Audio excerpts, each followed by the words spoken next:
Hello, everybody. This is Jennifer Jennings, your intuitive astrologer here in Nashville, Tennessee. Thank you so much for joining me today as we are looking at Francis Bacon, who is the author of Shakespeare, who was the major editor of the King James Bible. He was born on January 22nd, 1561, in London, UK. So he rises with Libra. And if you don't know who Francis Bacon is, I suggest you get to learning about who he is because he is pretty important in our history, and where we are today has a lot to do with his psychic, intuitive brotherhood that he was a part of. That is the Rosicrucianism, the Christian editing of the Bible was all about the 12 disciples with Jesus, who was born on March 3rd, 03 at 3:33. I have also compared his chart to what I received Jesus' birth time and birthday to be intuitively. And when I compare this chart to Francis Bacon, it tells a whole other story. I will definitely be doing another video with that. But today I want to just kind of get you interested in this story. In his 12th house, in the house of undoing, there's a balance. Zeus is there.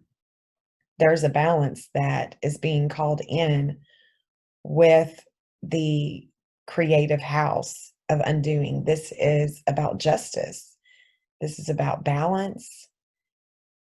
And we come into Scorpio. So he's having to balance the Scorpio energy in the first house of vitality. This is his this is his 7-degree trans Pluto, and this is a transformative with the health. So in his early childhood, there was something that happened with his health. There was something happened with his voice. It could have been his lungs. It could have been anything that was transformative. He may have really begun the intuitive process of healing and how to heal himself. And then we go into this anti-vertex of 22 degrees. And right now, today, we've got Pluto that's in 22 degrees. This intensity that he has in the second house, it's an intensity about money. It's an intensity about self-value. His anti-vertex in the second house, this is where he has intense experiences about his money, about the hidden resources here in the eighth house. And then the vertex being in the eighth house, this is intense experiences with death. It's intense experiences with sex. It could have been forceful sex. It could have been any doorway to other realities. Definitely a scientist, someone who wants to get into the functions of the body and studying the subjects that no one else studies, the deep, hidden occult. So there's a nature, plants, creatures of the earth, magnetic fields, things that are hidden, things that are hidden on the earth. And then the anti-vertex in Scorpio would help give insight and be able to ground Francis with the deeper side of this intensity that he has with his vertex. And so he also has Vulcanus and Uranus, Mars, Chiron here in the second house. And there is There is an intensity about studying the higher octave of Mercury. This higher octave of Mercury is Uranus, and Uranus being at this 24 degrees, this is, and in the second house, there's going to be shakeups with his values. It's going to be shakeups with his money, shakeups with the eighth house, with other people's money, and with the hidden, the transformative experiences that he has can give him these highly charged emotions that would definitely transform his life. And he would have innovative ideas about health, about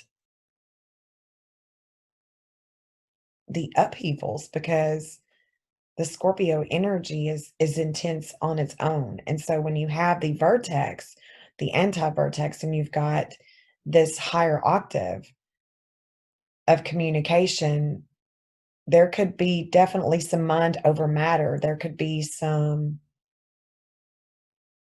tricks that he could play with words, wordplay. And we've got, and then he goes into this of teaching where he goes into this drive with Mars and with Chiron. And so he's got this warring energy that is fear the financial insecurity and not fear people not accepting his visions and his beliefs, because he had a hard time accepting his visions and his belief, and he could have been, and we know he was fanatical about his work and teaching other people. But this Mars energy would give him a strong drive to travel when he was younger. When he was going to school, he would want to travel in his mind. He would want to travel and teach other people about the different energies that he was learning with Uranus and the power of money, the power of the value of money.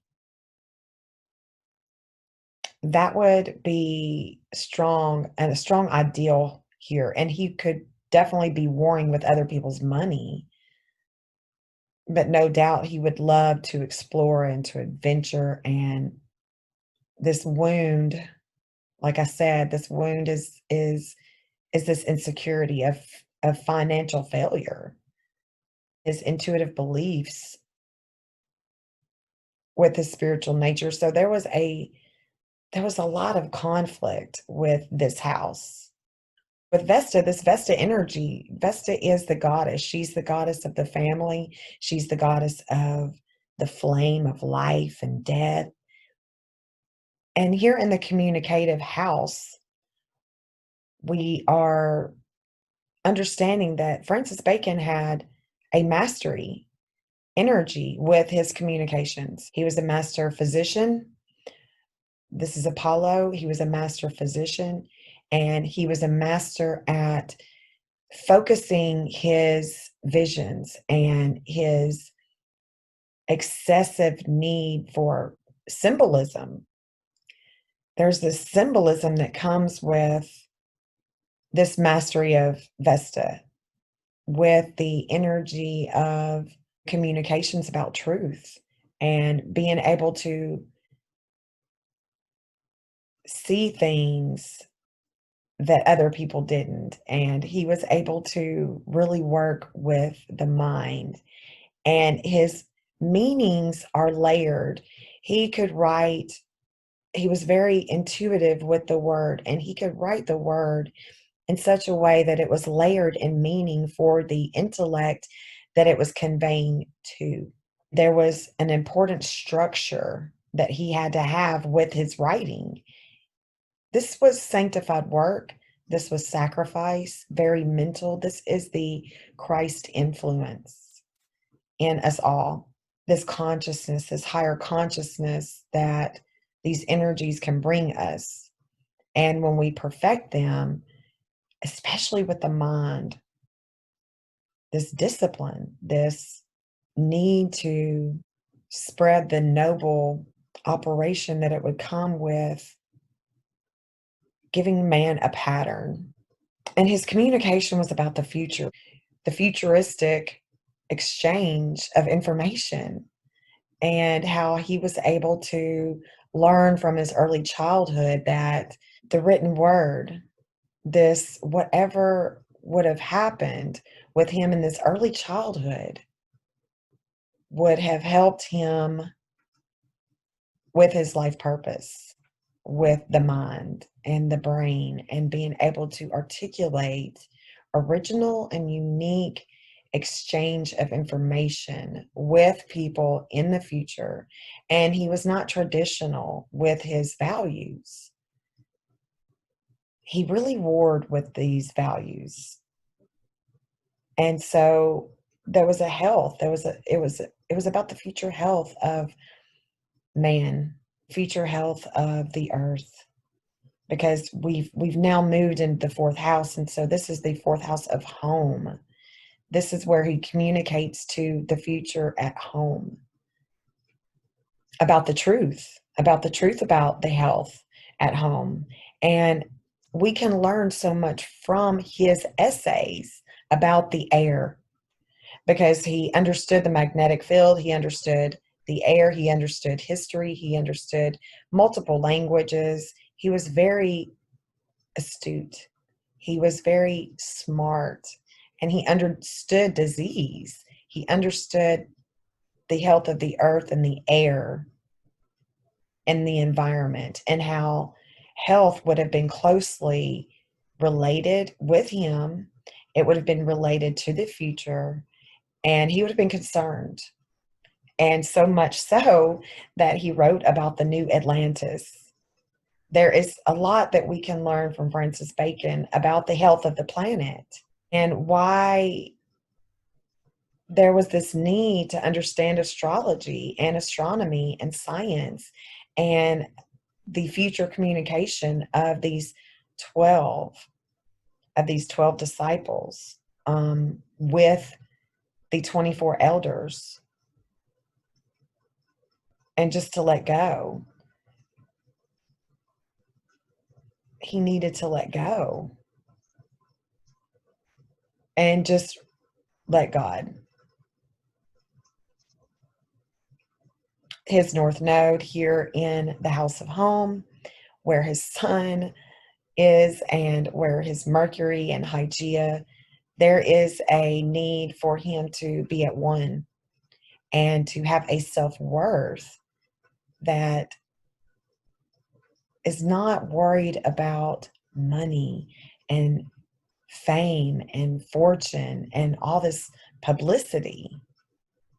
His quest was about having faith and not being judgmental of other people, and really understanding who he was, being at one with the universe, and really owning that sacred four. This intuition, he probably would have understood who he was even in a past life.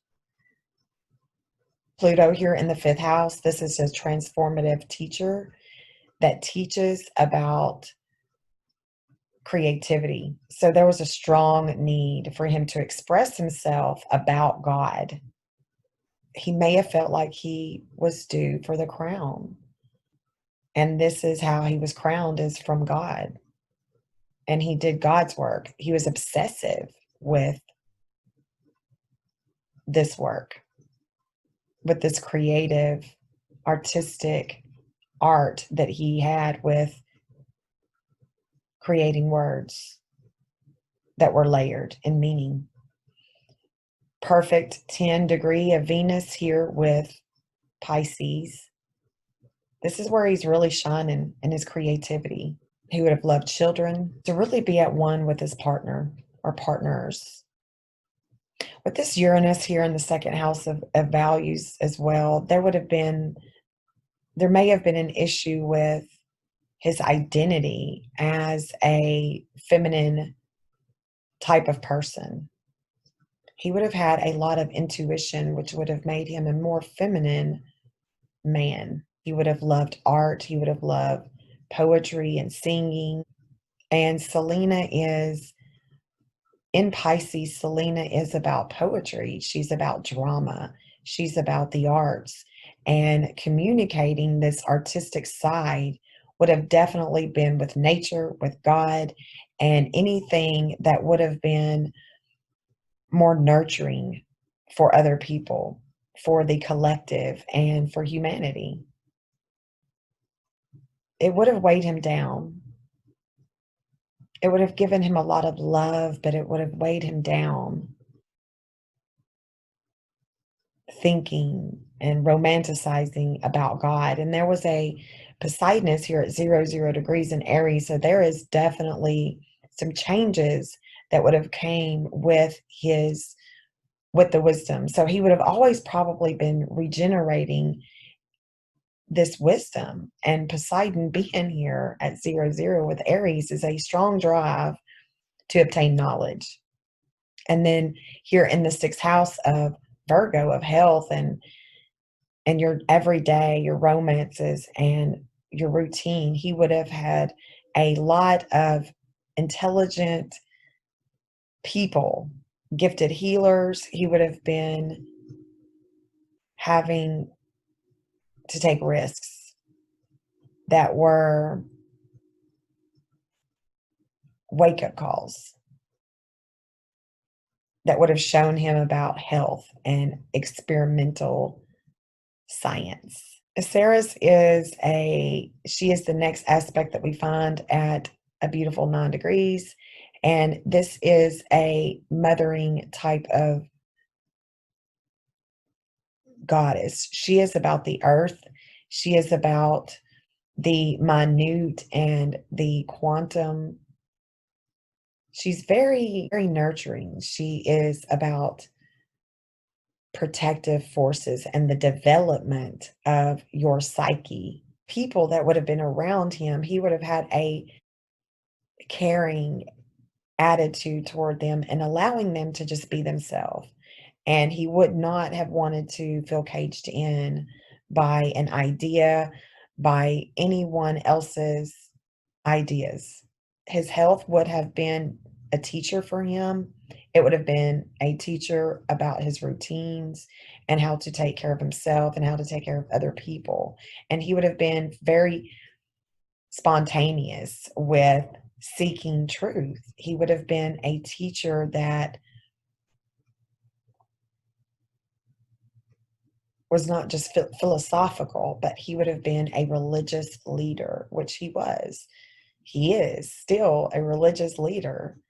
And then we've got the moon here in the seventh house. We've got the discord with Eris. We have the dark moon Lilith. And this is his relationships and his partnerships. And so with the moon being here in the seventh house, it would have given him an unconscious, subconscious pain that comes with these relationships because he did not have a good role model in his parents. And so relationships were not something that he put a whole lot of time in. His relationship was with God, with the future and his sanctified work with Vesta here at 333. And then here in the eighth house is vertex. We've talked about that. It was very intense. It would have been intense too because of love with Juno and the hidden sex, the hidden sacrifices that he made, the hidden intuition that he had, this desire, these emotional intensity with Juno. It would have been probably because it is with Taurus, it would have been with his possessions and with the relationships as far as the insecurity that he felt.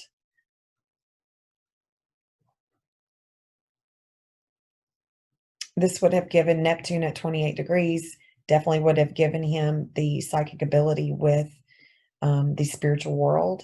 It would have given him those mystical insights that he had, and he would have been able to feel the undercurrents of the world.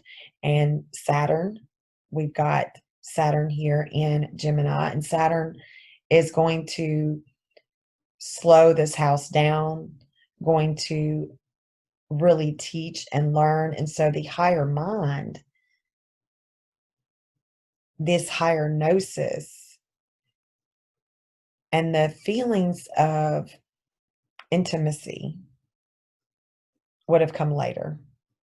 It would have come later, and he would have understood more about himself with his restriction on his sex, the probing of the deeper issues in his life, and the way that he logically and was disciplined with his sexual encounters. He would have had fear of intimacy, real intimacy. And then we've got the fortune here in the ninth house. And so teacher here on earth, and the teacher at home was critical. It was in a critical, his joy was at a critical degree where it was critical that he dove into the spiritual realms and that he was able to regenerate this teaching within the nurturing qualities that he had, this feminine quality that he had to nurture the future with the truth and to unfold the duality of the spiritual realm. That was his happiness, his midheaven. Eventually, when he was older, or maybe at death, this karma here would have been able to, he would have reached this publicity, this midheaven after his death.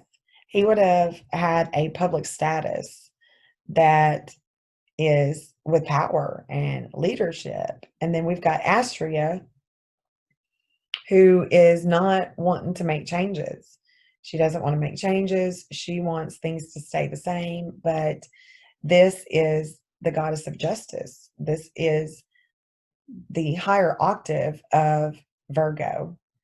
This is a health, so public health, the atomic structures down to the quantum level. This is where he really showed out, and we know he did. Letting go of the old.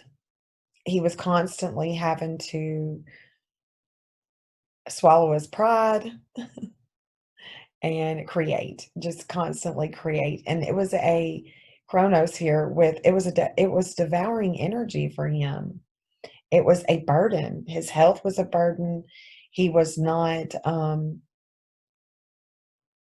wanting to truly focus on the health and on the OCD. So he may have not been as clean housekeeper or anything like that. He may have been unorganized because of his south node being here in the 10th house.